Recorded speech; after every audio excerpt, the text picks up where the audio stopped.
আসসালামু আলাইকুম রহমতুল্লাহ। সম্মানিত দর্শক, আশা করি সকলে ভালো আছেন। আমি আল্লাহ তাআলার রহমতে ভালো আছি। আজকে আমরা শিখব সূরা ইখলাস, কুল হু আল্লাহ সূরা। এই সূরাটি অনেক ছোট এবং পড়তেও সহজ। এই জন্য আমরা বেশিরভাগ সময় আমরা নামাজে এই সূরাটি পড়ে থাকি। আর এই সূরাটি যদি নামাজের ভিতরে আপনার সহিশুদ্ধ না হয়, অশুদ্ধ হয়, তাহলে কিন্তু আপনার নামাজ হবে না। নামাজে অশুদ্ধ হলে নামাজ হবে না। এই জন্য আজকেই এখনই আপনি এই সূরাটি সহিশুদ্ধ করে নিন, মুখস্থ করে নিন, যাতে করে আপনার নামাজটা সহিশুদ্ধ হয়। নামাজ সহিশুদ্ধের জন্য আমরা অনেক চেষ্টা করি, কিন্তু গুরুত্বপূর্ণ বিষয় হচ্ছে নামাজে অশুদ্ধ পড়া। এটা অশুদ্ধ পড়লে নামাজ হবে না, নামাজ ভেঙে যাবে। এই জন্য অবশ্যই আমাদের এই ছোটো সূরাগুলো মুখস্থ রাখতে হবে, সহিশুদ্ধভাবে মুখস্থ করে রাখতে হবে। বিসমিল্লাহির রহমানির রহিম। কফ লাম পেশ কুল, হা পেশ হু, কুল হু। ওয়াও লাম জবর ওয়াল, লাম খারা জবর ল, হা পেশ হু, হু আল্লাহু, কুল হু আল্লাহু। হামজা জবর আ, হা জবর হা, দাল দুই পেশ দুন, আহাদুন, কুল হু আল্লাহু আহাদুন। এখানে দালের মধ্যে আমরা ওয়াকফ করলে দাল সাকিন হয়ে যাবে, জজম হয়ে যাবে, তখন কলকলা করে আমরা উচ্চারণটা শেষ করতে হবে। কুল হু আল্লাহু আহাদ, আহাদ কলকলা হবে। তারপরে হামজা লাম জবর আল, লাম খারা জবর ল, আল্লাহ। হা সদ পেশ হুস, আল্লাহুস, সদ জবর স, মিন জবর মা, দাল পেশ দু, আল্লাহুস সামাদু।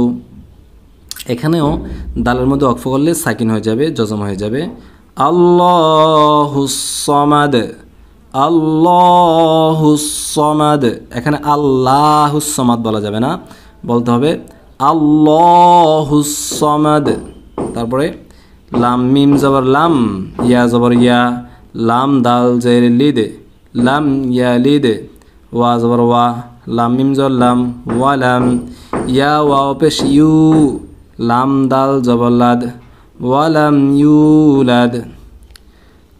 লাম ইয়ালিদ ওয়ালাম ইউলাদ, লাম ইয়ালিদ ওয়ালাম ইউলাদ। ওয়া জবর ওয়া, লাম মিম জবর লাম, ওয়ালাম। ইয়া জবর ইয়া, কাফ লাম পেশ কুল, লাম জবর লা, ওয়ালাম ইয়াকুল্লা।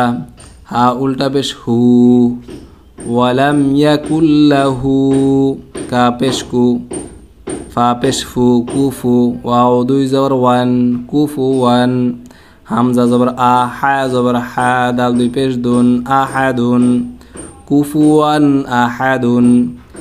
এখানে দালের মধ্যে দুই জবর আছে, যদি আমরা ওয়াকফ করি, থেমে যাই, তখন এখানে সাকিন হয়ে যাবে, কলকলা করে শেষ করতে হবে, পড়তে হবে।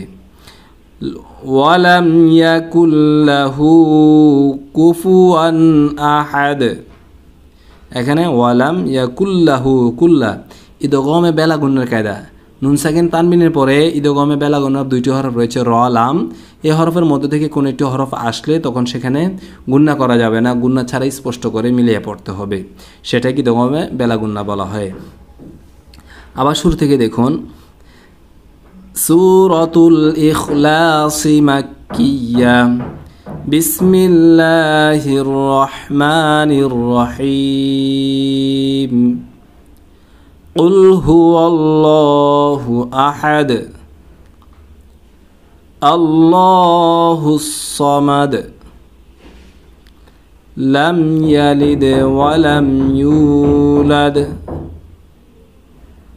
ওয়ালাম ইয়াকুল্লাহু কুফুয়ান আহাদ।